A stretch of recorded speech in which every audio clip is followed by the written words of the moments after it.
Oh, yeah, we're doing Tom Homan, my hero. Welcome to Doug in Exile. This is where the happy patriots are. My dad taught me about preventive maintenance. All my men out there, you guys all know preventive maintenance on your car, like putting oil in it. You do simple things a little bit on the front end, and it keeps you from waiting till you throw a rod or you drop your transmission because you didn't do preventive maintenance. Tom Homan is an emergency, like after everything's screwed up at the border.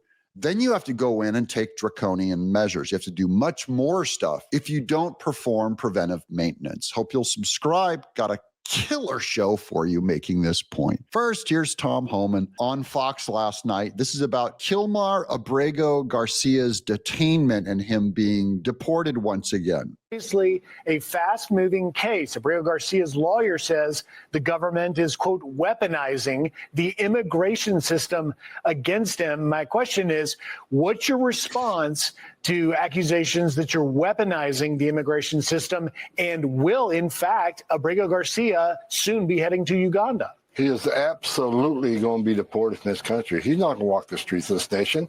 So he can enjoy the little time he has with his family. And for the person who says we're not going to separate family, well, his family can go with him because he's leaving. He's going to be deported. Look, he's a criminal alien. He's a member of MS-13, which is now a designated terrorist. He's a wife beater. He's a human trafficker. He's been indicted for human trafficking and alien smuggling. He's a bad person. He's not going to be here. He's been order removed twice. Order removed by 2 different federal judges. He's going to leave this country in the very near future, and his family can go with him.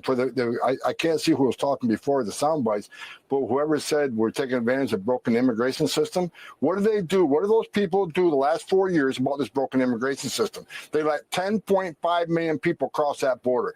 Sex trafficking women and children, all-time high. Overdose deaths of fentanyl, all-time high. Number of terrorists, all-time high.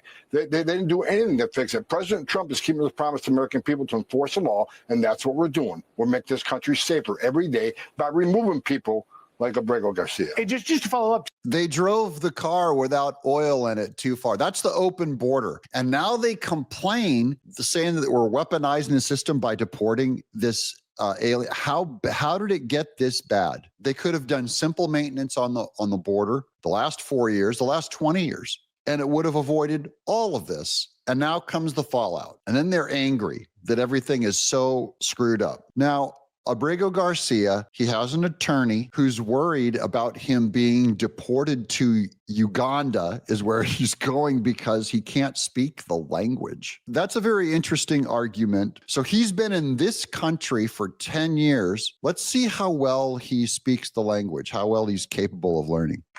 Un milagro, gracias a Dios y gracias a toda la comunidad.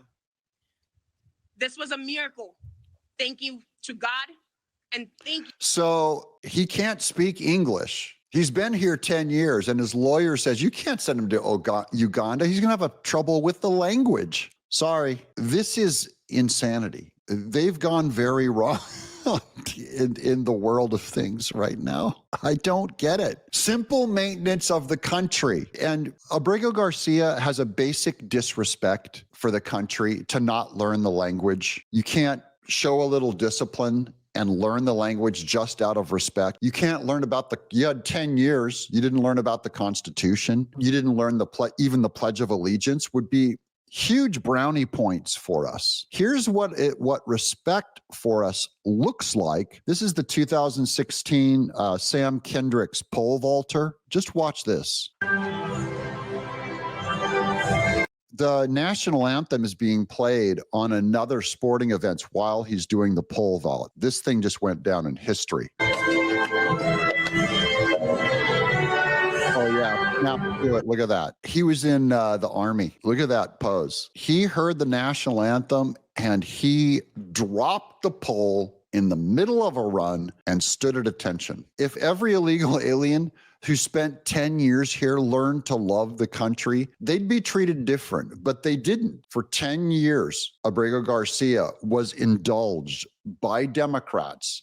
In fact, they encouraged him to hate this country, to hate its people, to hate the Constitution, to hate the language. We teach our public schools teach in Spanish, which is insane. for American people. Big pressure is coming for immigrants to have to speak the language. Here's more with Trump. The South Korean president is coming to meet at the White House with him today. And Trump says, what is going on in South Korea? My dad served in Korea on the DMZ line. He helped guard it. Seems like a purge or a revolution. We can't have that and do business there. Now think about this technique and what I said about preventive maintenance. I am seeing the new president today at the White House. Thank you for your attention on this matter. Do you see that little threat to the president of South Korea who's coming over and starting a purge or a revolution because it will develop into a war? This is how Trump stops war, with preventive maintenance. So now you don't have to go in and try and negotiate, after there's already a war going under Biden between Ukraine and Putin. This Trump could end this thing. How? He's not even threatening weapons. He goes, we can't have that and do business there. He's using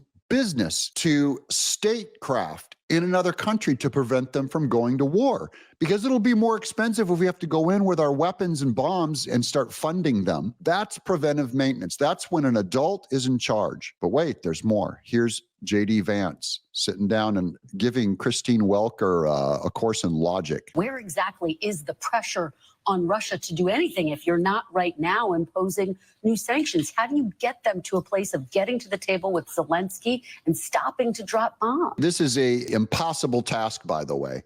You ruin an engine too bad, and you can't just put oil in it again after it's thrown a rod or heated out or seized up. You have to throw it away or rebore everything. It's too late now for Ukraine and Putin. Now she's going in, barking at him like he's the problem. She voted for the people who she voted for every person that caused that war. And now she's putting pressure on Trump like he's somehow the problem. He's the one who's only done anything positive in Ukraine and Russia. She should be thanking him. She should be kissing his boot. So I think that question betrays a fundamental misunderstanding of where we are. The president has applied aggressive economic leverage, for example, the secondary tariffs on India, to try to make it harder for the Russians to get rich from their oil economy. He's tried to make it clear that Russia can be reinvited into the world economy if they stop the killing, but they're going to continue to be isolated if they don't stop the killing. The president has applied more economic pressure to the Russians to stop this war than Biden did in 3 years. So the idea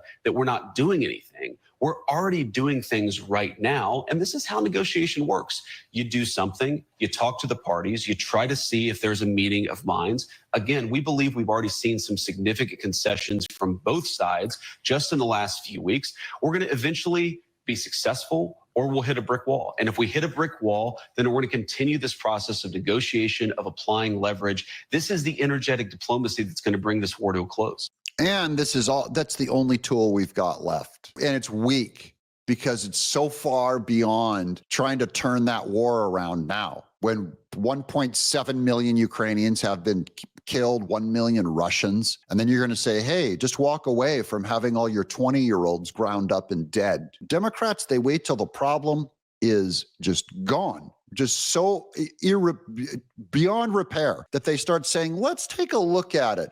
Here's Trump has Mayor Brandon Johnson, this guy who replaced the Golem lady out in Chicago, appears stunned when questioned about President Trump's proposal, because Trump said the next one he's going to federalize is Chicago. I'm going to play something else President Trump said on Friday with regard to your city.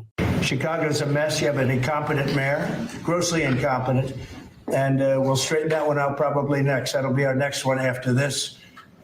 And it won't even be tough. Trump is going to send in the military to Chicago.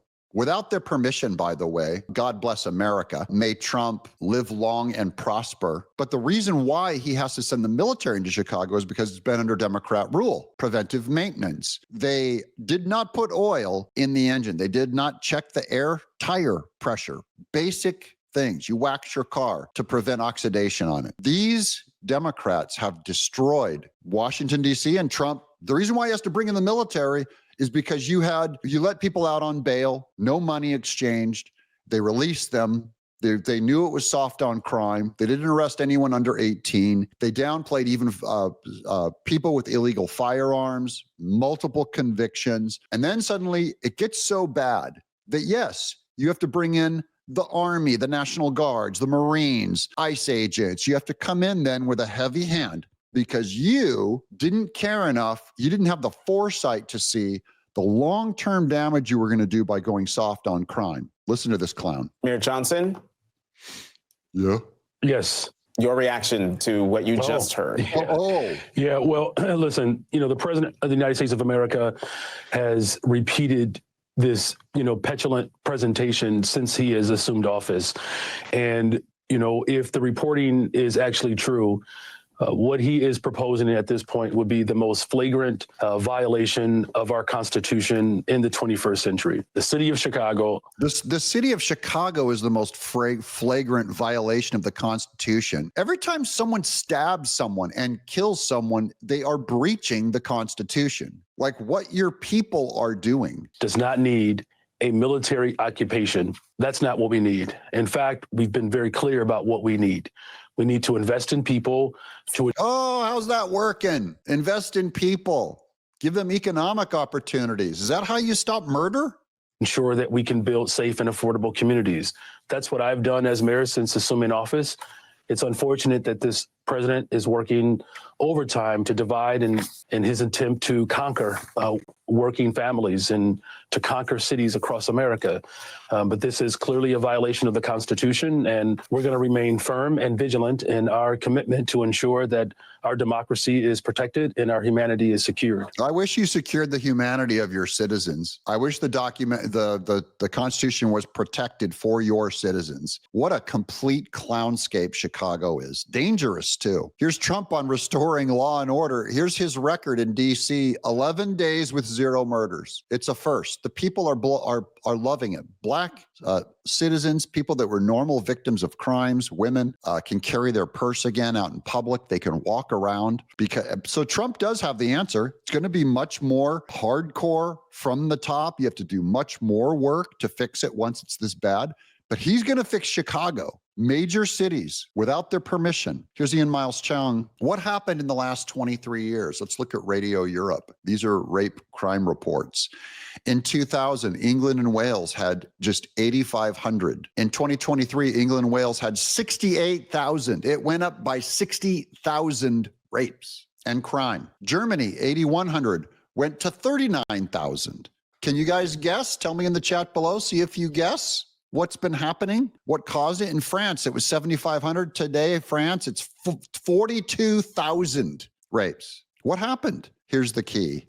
Poland had 2,300, and now they're down to 1,100. What happened in 23 years? Massive open immigration in England and Wales, Germany and France. And Poland, they reduced it to 0. That's the difference. That's preventive maintenance on display. Long reaching. If you want to stop rape, you got to cut off the border. Here's Charlie Kirk. That took my breath away. We have 55 million people that are not U.S. citizens in this country. 55 million. How foreign is America? If you live in an American city, you probably find yourself thinking that really often.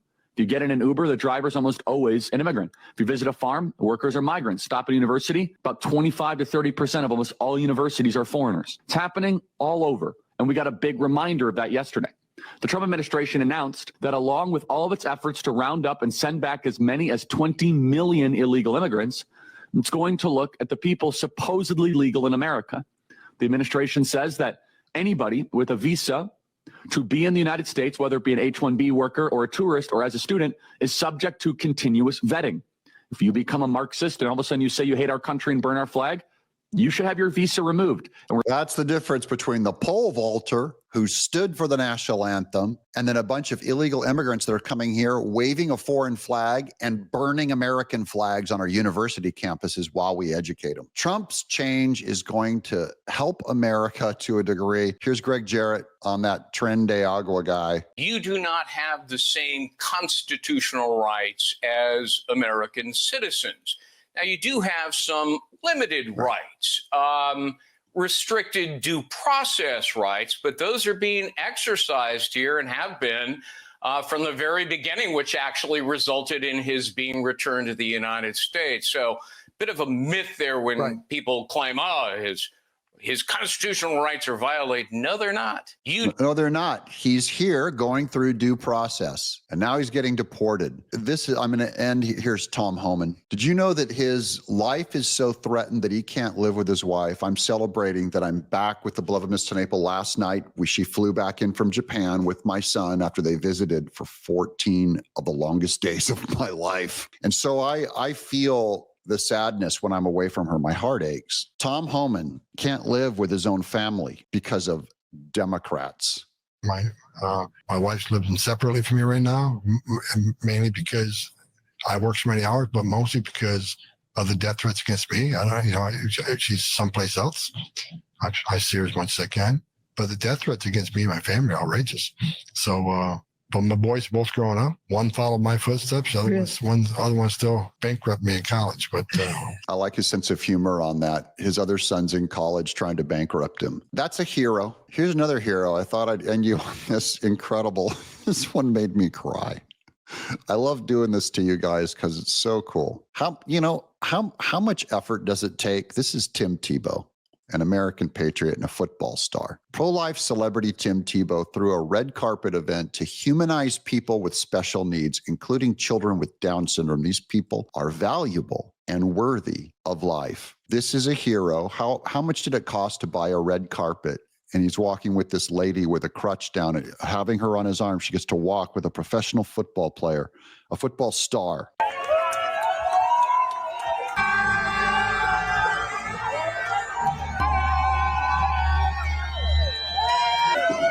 Red carpet.